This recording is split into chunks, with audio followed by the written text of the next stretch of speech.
उत्तर प्रदेश के एक छोटे से कस्बे नरसिंहपुर में एक पुराना और सुनसान स्कूल है जिसे लोग शापित विद्यालय कहते हैं।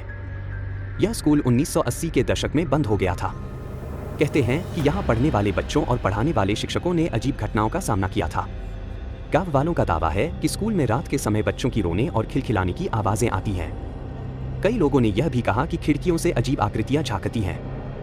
यह स्कूल 1950 में बनाया गया था और जल्दी ही पूरे इलाके में मशहूर हो गया। लेकिन 1979 में एक भयानक घटना घटी।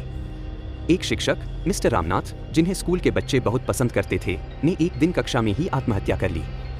मरने से पहले उन्होंने कक्षा की दीवार पर खून से लिखा था, मुझे माफ कर दो, मैंने तुम्हारा विश्वास तोड़ा। इस घटना के बाद स्कूल के कई बच्चों ने अजीब व्यवहार करना शुरू कर दिया। किसी ने कहा कि उन्हें रामनाथ की आत्मा दिखती है जो उनसे मदद मांगती है। 1 साल के अंदर स्कूल को बंद कर दिया गया। आरव अपने कैमरे और दोस्तों के साथ स्कूल पहुंचा। स्कूल के बाहर खड़े होकर ही उन्होंने अजीब सी ठंडक महसूस की, जबकि यह गर्मियों का समय था। जैसे ही उन्होंने स्कूल के अंदर कदम रखा, हर तरफ धूल और सन्नाटा था। क्लासरूम के टूटे हुए डेस्क और कुर्सियां अब भी वैसे ही रखी थी। दीवारों पर खून से बनी निशानियां और बच्चों की टेढ़ी मेढ़ी लकीरें दिख रही थी। आधी रात को आरव ने एक पुरानी घंटी बजने की आवाज सुनी। यह आवाज बंद पड़ी प्रार्थना सभा से आ रही थी। उन्होंने हिम्मत जुटाकर उस दिशा में कदम बढ़ाए। जैसे ही वे वहां पहुंचे, उन्हें लगा कि वहां कोई बैठा है। एक अंधेरे कोने में उन्हें मिस्टर रामनाथ की धुंधली आकृति दिखाई दी। तुम यहाँ क्यों आए हो? रामनाथ ने धीमे लेकिन खौफनाक स्वर में कहा। आरव ने डरते हुए पूछा, आप कौन हैं? रामनाथ ने दीवार की तरफ इशारा किया।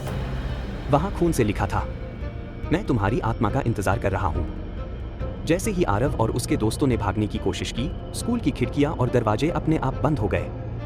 हर कक्षा से बच्चों की डरावनी आवाजें आने लगीं। आरव ने कैमरा ऑन रखा, लेकिन उसकी बैटरी अचानक खत्म हो गई। तभी उनके दोस्त अचानक गायब हो गए। आरव को स्कूल के गलियारे में अकेला छोड़ दिया गया। अगली सुबह गांव वालों को आरव का कैमरा स्कूल के गेट पर पड़ा मिला। कैमरे की आखिरी रिकॉर्डिंग में मिस्टर रामनाथ की आकृति साफ दिखाई दे रही थी, जो कह रहे थे, यह जगह अब तुम्हारी कब्रगाह है।